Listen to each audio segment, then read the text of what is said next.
Assalamualaikum warahmatullahi wabarakatuh. Hai, saya Cici Jufian, mahasiswa Pendidikan Bahasa Indonesia Universitas Sultan Ageng Tirtayasa dengan NIM 22222300060. Di video ini, saya akan membahas mengenai analisis wacana.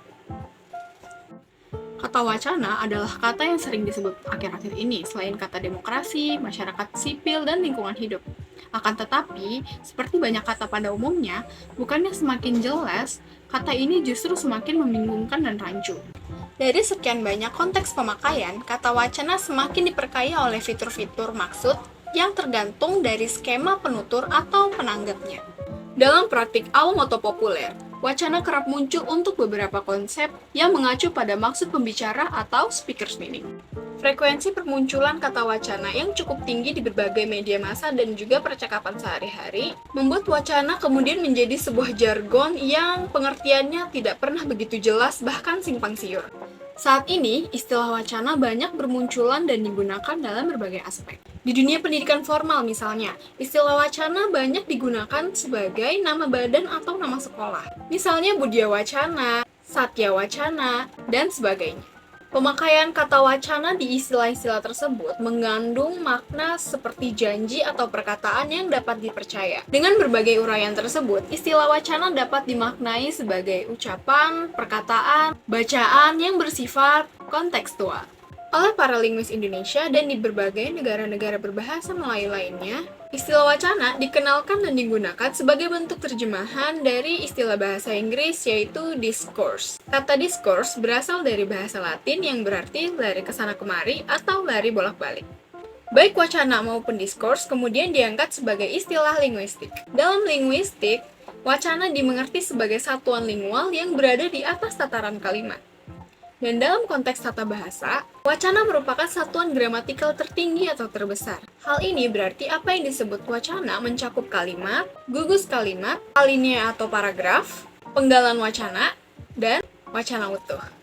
Hal itu berarti bahwa kalimat merupakan satuan gramatikal terkecil dalam wacana, dan dengan demikian, kalimat juga merupakan basis pokok pembentukan wacana. Unsur pembeda antara bentuk wacana dan bentuk tidak wacana adalah ada atau tidaknya kesatuan makna atau organisasi semantis yang dimilikinya.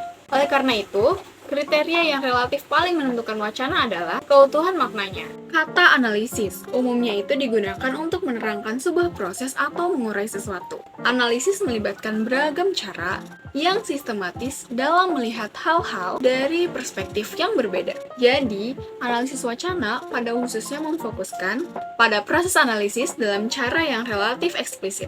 Menurut Kartomiharjo, analisis wacana adalah cabang ilmu bahasa yang dikembangkan untuk menganalisis suatu unit bahasa yang lebih besar daripada perkataan. Analisis wacana mengkaji wacana baik dari segi eksternal maupun internalnya.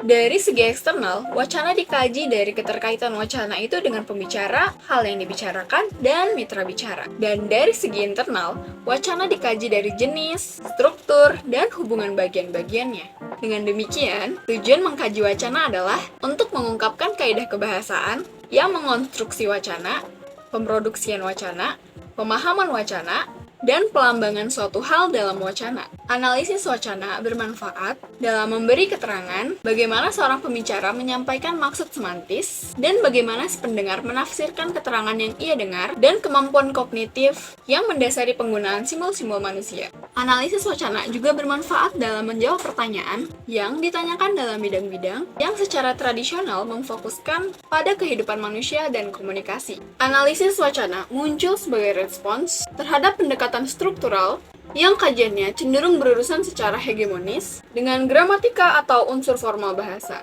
Oleh karena itu, kajian semacam ini hanya melahirkan inferensi dan deskripsi dengan pola konfirmasi antara praktik berbahasa dan aturan berbahasa. Analisis wacana bukan untuk menegasikan struktur, tetapi justru mereposisi peranan struktur sehingga tidak teralienasi dari situasi atau konteks pemakaian. Tanpa melibatkan faktor di luar bahasa, kajian bahasa cukup berhenti sampai batas kualifikasi, benar atau tidak secara normatif atau kaidah. Ayo sama-sama kita lihat contoh dialog ini. Namanya siapa? Nama saya Cici. Nah, dialog tadi jika dianalisis dari level formal linguistik mengisyaratkan adanya kesalahan berbahasa. Benar kan? Contohnya, pada kata gantinya secara normatif salah karena mengacu pada orang ketiga bukan pada orang kedua yang diajak bicara. Akan tetapi, kalau dipahami secara wacana, tidaklah salah. Karena memang dalam konteks tutur bahasa Jawa atau beberapa bahasa daerah lainnya, pemilihan bentuk deiktisnya justru dimotivasi untuk menghindari bentuk formal yang menyinggung atau kasar. Gejala pemakaian deiktis yang dibalikkan seperti contoh tadi disebut sebagai deictic reversal. Menurut Henry Gunter Tarigan, berdasarkan media yang dipakai, terdapat dua jenis wacana, yaitu wacana lisan dan wacana tertulis. Wacana lisan adalah wacana yang diwujudkan secara lisan. Untuk menerima dan memahami jenis wacana ini, si penerima harus memahami atau mendengarkannya. Contoh jenis wacana ini adalah dialog, tanya jawab dalam wawancara, percakapan jual beli, ceramah, khotbah, rapat, dan lain sebagainya. Adapun wacana tertulis yang diwujudkan secara tertulis. Untuk menerima dan memahaminya, si penerima harus membacanya. Contoh dari wacana ini adalah surat telegram, pengumuman tertulis, deskripsi, cerita pendek, novel, puisi, dan lain sebagainya. Lalu ada berdasarkan keaktifan partisipan komunikasi. Wacana dibedakan menjadi 3 jenis, yaitu wacana monolog, dialog, dan polilog. Wacana monolog adalah wacana yang pemproduksiannya melibatkan pihak pembicara. Wacana monolog dapat dibedakan menjadi wacana monolog lisan, seperti khotbah, ceramah, kampanye, dan lain-lain. Dan wacana monolog tertulis seperti wacana jurnalistik, wacana eksposisi, dan lain-lain. Kemudian wacana dialog yang pemroduksiannya melibatkan dua pihak yang bergantian peran sebagai pendengar dan pembicara. Contoh wacana dialog adalah sapa menyapa, tawar-menawar, dan tanya jawab. Lalu yang terakhir, wacana polilog. Wacana polilog adalah wacana yang diproduksi melalui pertukaran 3 jalur atau lebih. Pemroduksian wacana polilog pada dasarnya sama dengan pemroduksian wacana dialog, karena keduanya melibatkan pihak-pihak yang bergantian peran sebagai pendengar dan pembicara. Contoh wacana polilog adalah percakapan, musyawarah, rapat, dan lain-lain. Pendapat lain yang lebih komprehensif terkait dengan pelompokan jenis wacana disampaikan oleh Zaimar dan Harahap dalam buku mereka yang berjudul Telaah Wacana. Yang pertama, menurut acuannya, ada teks non-fiksi. Wacana ini mempunyai acuan dalam dunia nyata, jadi acuannya tidak terbatas pada unsur kebahasaan. Misalnya, berita di surat kabar, majalah, resep makanan, rapor, dan lain sebagainya. Kemudian, teks fiksi. Acuan pada wacana fiksi tidak ada dalam dunia nyata. Acuannya hanya tekstual, yaitu unsur bahasa yang ada pada teks itu sendiri. Dan juga wacana fiksi biasanya mengandung cerita. Lalu yang kedua, menurut saluran komunikasi. Ada wacana lisan. Wacana lisan ada yang bersifat monolog dan ada yang bersifat dialog. Dalam suatu percakapan, selain unsur-unsur prosodi, ada hal-hal lain yang berperan. Misalnya mimik, gerakan tangan, dan juga situasi komunikasi. Kemudian wacana tulis. Wacana tulis banyak sekali ragamnya. Wacana yang berada di dalam surat kabar atau majalah, masing-masing memiliki tipografi dan susunan yang berbeda-beda. Yang ketiga, menurut bentuk penyajian dan isinya. Di dalamnya ada wacana deskriptif. Wacana deskriptif merupakan hasil pengamatan serta kesan-kesan penulis tentang objek yang sedang ia amati. Apabila deskripsi itu hidup, pembaca dapat membayangkan apa yang digambarkan oleh sang penulis. Dan tentu saja sesuatu yang digambarkan itu dapat berupa sesuatu yang nyata dan juga berbentuk fiksi. Kemudian, wacana eksplikatif. Wacana ini mengandung suatu penjelasan dan bertujuan agar pembaca memahami sesuatu. Wacana ini tidak digunakan untuk mengubah pandangan orang, melainkan untuk memberikan suatu pengetahuan. Kemudian, wacana instruktif. Wacana ini menampilkan petunjuk, aturan, peraturan, dan pedoman.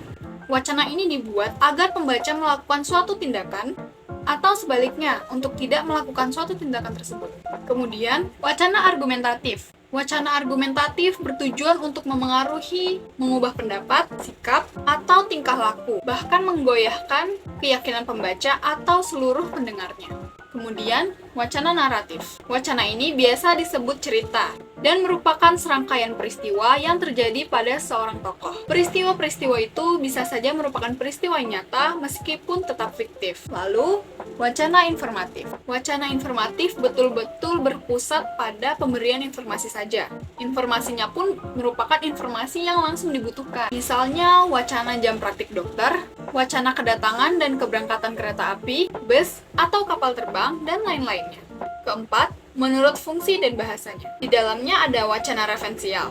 Dalam wacana ini, informasi tampak tidak personal. Tujuan menuliskan wacana ini adalah untuk menyampaikan informasi yang murni. Jadi, peniadaan dari si pengirim memang disengaja. Misalnya, berita, laporan, karya ilmiah, skripsi, tesis, dan lain-lain. Lalu kemudian, wacana fatik. Unsur-unsur fatik di dalam wacana menjamin berlangsungnya komunikasi, juga menjamin adanya kontak psikologis. Kemudian, wacana ekspresif. Setiap kali si pengirim menyatakan pikirannya, pendapatnya, atau perasaannya, fungsi ekspresif pun ditonjolkan. Ada beberapa macam teks ekspresif, mulai dari yang sangat pribadi seperti surat cinta, kemudian teks yang memberi penilaian, hingga yang kurang ekspresif seperti surat resmi. Kemudian, wacana konatif. Ada dua macam wacana konatif, yaitu yang pertama, yang melibatkan si penerima dalam proses komunikasi. Yang kedua, wacana yang menunjukkan penyesuaian diri dari pengirim kepada si penerima. Lalu, wacana metalinguistik. Metalinguistik adalah bahasa yang berbicara tentang bahasa itu sendiri.